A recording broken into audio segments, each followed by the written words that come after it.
प्रधानमंत्री नरेंद्र मोदी आज 5 देशों की यात्रा पर होंगे रवाना। अफगानिस्तान के राष्ट्रपति डॉक्टर अशरफ गनी के साथ संयुक्त रूप से अफगानिस्तान इंडिया मित्रता बांध का करेंगे उद्घाटन। कतर, स्विट्जरलैंड, अमेरिका और मैक्सिको का भी करेंगे दौरा। मथुरा के जवाहर बाग में पुलिस और उपद्रवियों के बीच झड़प में मरने वालों की संख्या बढ़कर 24 हुई। मरने वालों में 2 पुलिस अधिकारी भी शामिल। उत्तर प्रदेश के मुख्यमंत्री अखिलेश यादव ने दोषियों के खिलाफ कड़ी कार्रवाई के दिए हैं आदेश। केंद्रीय गृह मंत्री राजनाथ सिंह ने कहा, मथुरा में स्थिति अब है नियंत्रण में।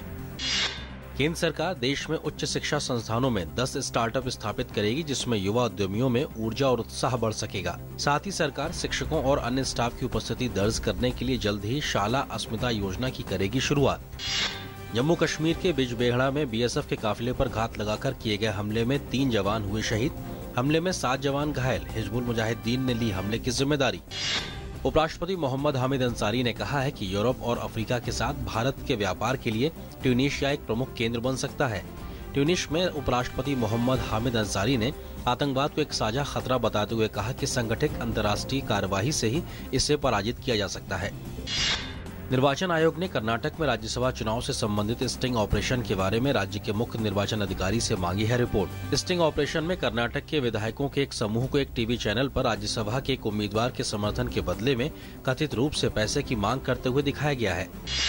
गृह मंत्री राजनाथ सिंह ने कहा है कि इस वर्ष के अंत तक भारत अमेरिका के बीच करीब 500 अरब अमेरिकी डॉलर का व्यापार होने का है लक्ष्य।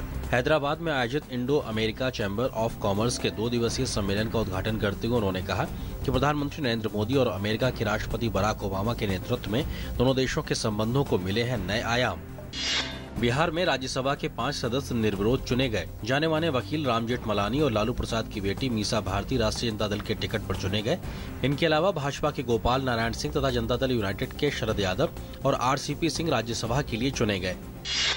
भारतीय जनता पार्टी के पूर्व मंत्री रामविचार नेताम और कांग्रेस की उम्मीदवार छाया वर्मा छत्तीसगढ़ से राज्यसभा के लिए निर्विरोध चुनी गई हैं। प्रधानमंत्री के रूप में नरेंद्र मोदी द्वारा देश की कमान संभालने के बाद बीते 2 साल में भारत ने प्रतिस्पर्धा और समृद्धि की रैंकिंग में विश्व के अन्य देशों की तुलना में अपनी स्थिति बहुत बेहतर की है। न्यूयॉर्क से प्रकाशित होने वाले अंग्रेजी के अंतर्राष्ट्रीय अखबार वॉल स्ट्रीट जर्नल ने हाल ही में 2 सर्वेक्षणों के आधार पर लिखे गए एक लेख में यह दावा किया है। अमेरिका के सैन फ्रांसिस्को में स्वच्छ ऊर्जा पर आयोजित 7वें मंत्री स्तरीय सम्मेलन में भाग लेते हुए विज्ञान और तकनीकी मंत्री डॉक्टर हर्षवर्धन ने घोषणा की है कि आने वाले समय में भारत स्वच्छ ऊर्जा शोध पर निवेश वर्तमान $72 मिलियन से बढ़ाकर दोगुना करेगा। सीरिया ने विद्रोहियों के कब्जे वाले 12 क्षेत्रों को संयुक्त राष्ट्र द्वारा सहायता के लिए खोलने को दी है मंजूरी। अलेप्पो शहर और उसके पास सीरियाई सेना द्वारा हवाई हमलों में दर्जनों लोगों की हुई है मौत। फ्रेंच ओपन में लिएंडर पेस और मार्टिना हिंगिस ने जीता मिश्रित युगल का खिताब।